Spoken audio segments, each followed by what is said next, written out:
안녕하세요. 오늘 여러분과 나누고 싶은 이야기는 조금 충격적일 수도 있습니다.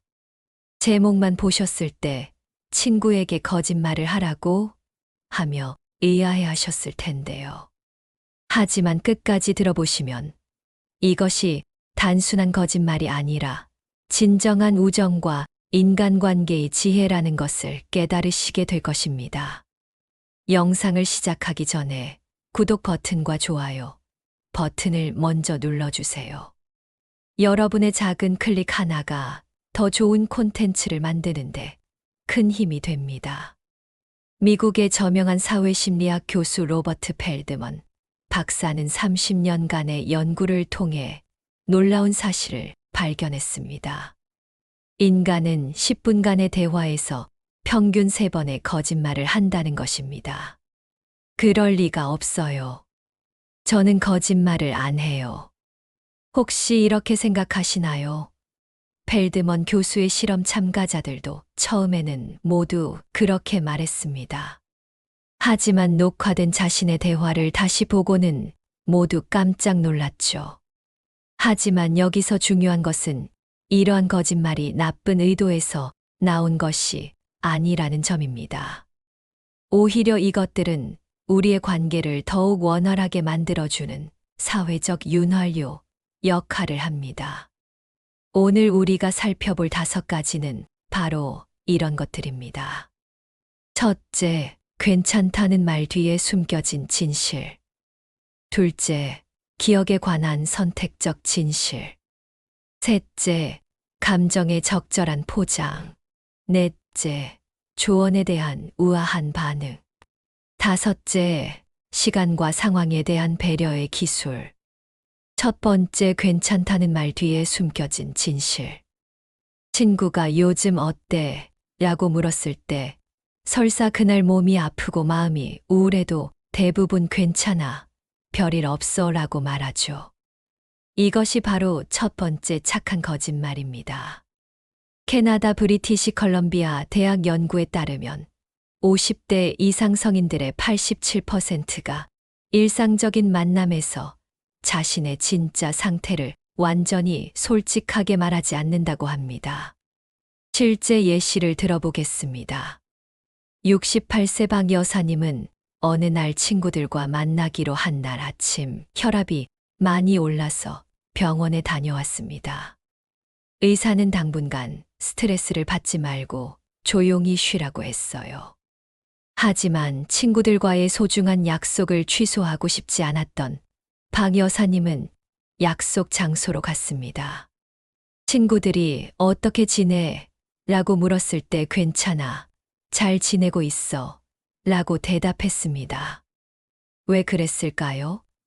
첫째, 친구들을 걱정시키고 싶지 않았고, 둘째, 오랜만에 즐거운 시간을 무거운 분위기로 만들고 싶지 않았으며, 셋째, 자신도 잠시나마 걱정을 잊고 싶었기 때문입니다. 하버드 의과대학의 80년간 성인 발달 연구에서도 가장 행복한 노년을 보내는 사람들은 적절한 거리감을 유지하는 친구들을 두고 있다고 밝혀졌습니다. 서로의 모든 것을 다 알려고 하지 않고 상대방이 말하고 싶어 하는 만큼만 듣고 자신도 상대방이 들을 준비가 된 만큼만 말하는 것이죠. 두 번째, 기억에 관한 선택적 진실. 친구가 몇 달 전 이야기를 또 하거나 잘못 기억하고 있는 내용을 확신에 차서 말할 때가 있죠. 이럴 때 어떻게 반응하시나요? 스탠포드 대학 실험에서 60세 이상 성인들을 두 그룹으로 나누어 한 그룹은 기억 오류를 지적받게 하고 다른 그룹은 그냥 들어주게 했습니다. 6개월 후 결과는 지적받은 그룹은 말수가 줄어들고 만남을 피했지만 들어준 그룹은 더욱 활발한 사회활동을 지속했습니다. 실제 사례를 들어보겠습니다. 72세 최할아버지는 친구 이 할아버지와 매주 만나는데 이 할아버지가 자주 이런 이야기를 했어요. 내가 젊었을 때 회사에서 부장 승진할 때 사장이 직접 나를 불러서 최고의 인재라고 했어. 그때 연봉도 다른 부장들보다 30%더 받았지. 최 할아버지는 이 이야기를 벌써 20번도 넘게 들었고, 실제로는 좀 과장된 내용이라는 것도 알고 있었습니다. 하지만 이렇게 반응했어요. 와, 정말 대단했네. 그때 기분이 얼마나 좋았을까. 나이가 들면서 우리의 기억은 단순한 정보가 아니라 정체성과 자존감의 일부가 됩니다. UCLA 앨런 패스킨 교수는 노년기 친구 관계에서 가장 중요한 것은 정확성이 아니라 수용성이라고 말했습니다. 세 번째 감정의 적절한 포장. 친구가 며느리 불만을 털어놓을 때 속으로는 또 시작이네 라고 생각해도 정말 속상하겠어 라고 반응합니다.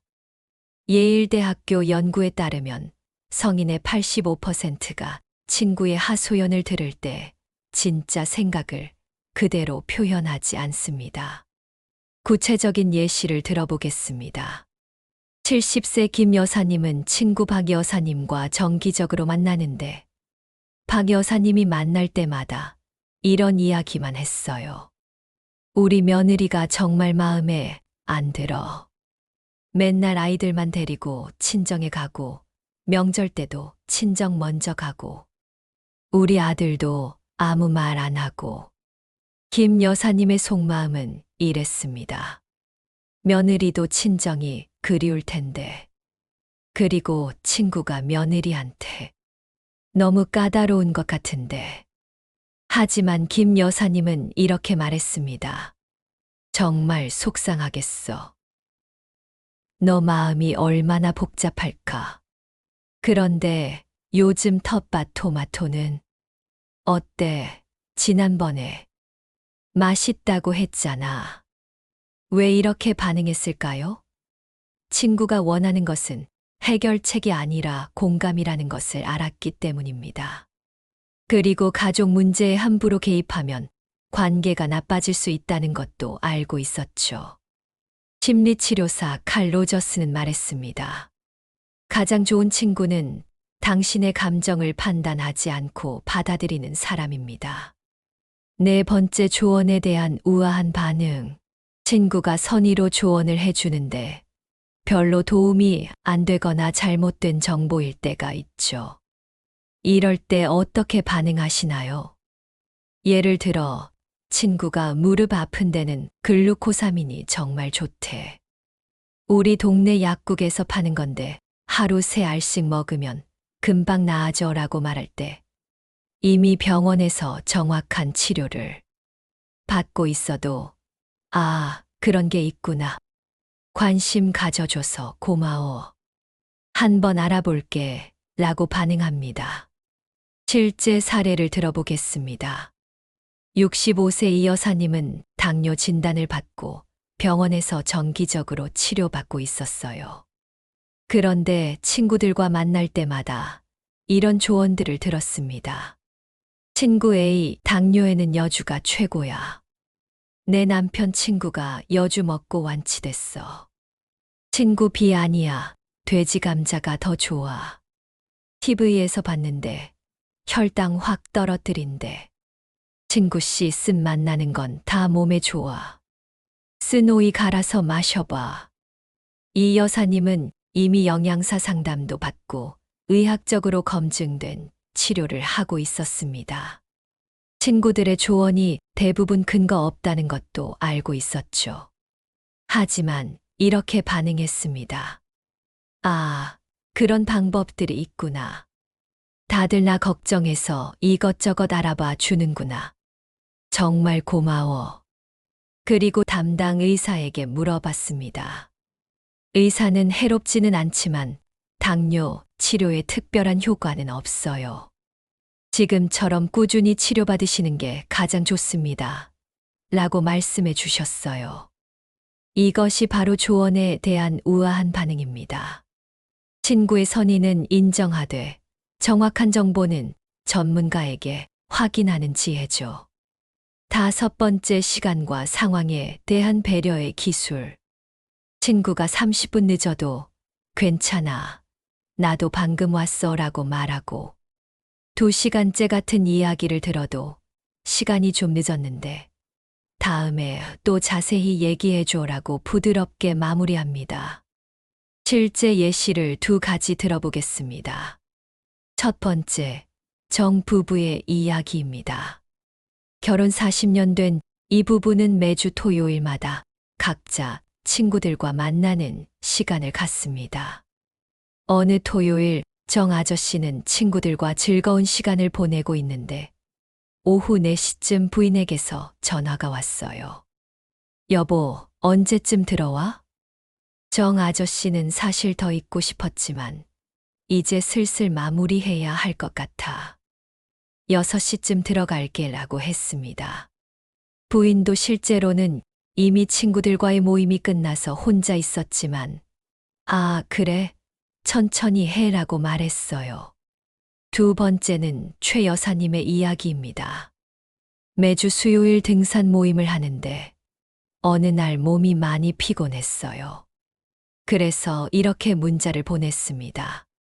오늘 갑자기 아들이 들러서 함께 시간을 보내기로 했어요. 다음 주에 만나요. 사실 아들은 저녁에 잠깐 들를 예정이었지만 이렇게 말하면 친구들이 가족이 우선이지라고 이해해 줄 것을 알고 있었거든요. 친구들도 아들과 좋은 시간 보내라고 흔쾌히 이해해 줬고 최 여사님은 편안하게 쉴 수 있었습니다. 이런 작은 배려들이 쌓여서 더 오래가는 친구 관계를 만들어 줍니다. 이 5가지가 주는 진짜 의미, 혹시 이런 생각이 드시나요? 이렇게 살면 너무 피곤하지 않나? 솔직하게 사는 게 더 편한 것 아닌가? 하지만 UCLA 25년 연구에 따르면 이런 사회적 배려를 자연스럽게 하는 사람들이 더 많은 친구를 가지고 관계가 오래 지속되며 스트레스가 적고 생활 만족도가 높았습니다. 78세 김 할아버지는 이렇게 말씀하셨습니다. 젊었을 때는 옳고 그름을 따지는 게 중요하다고 생각했어. 친구가 틀렸으면 바로 잡아줘야 한다고 생각했지.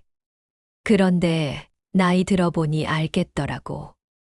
때로는 맞다 틀렸다 보다 서로 편안한 게 더 중요하다는 걸. 하지만 균형이 중요합니다. 안전과 관련된 문제, 법적 윤리적 문제, 심각한 실수의 반복 등에서는 반드시 진실을 말해야 합니다. 실제로 70세 박 할머니는 친구, 이 할머니가 같은 물건을 또 샀거나 돈을 잘못 계산하는 일이 자주 생기자 친구, 한 번 병원에서 검사 받아보는 게 어떨까? 라고 용기 있게 말했습니다. 덕분에 초기 치매를 발견하고 조기 치료할 수 있었어요.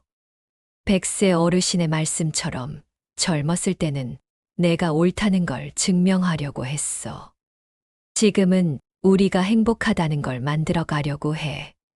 친구와의 만남에서 내가 맞다를 증명하려 하기보다는 우리가 즐겁다를 만들어가는 것이 진정한 우정의 지혜입니다.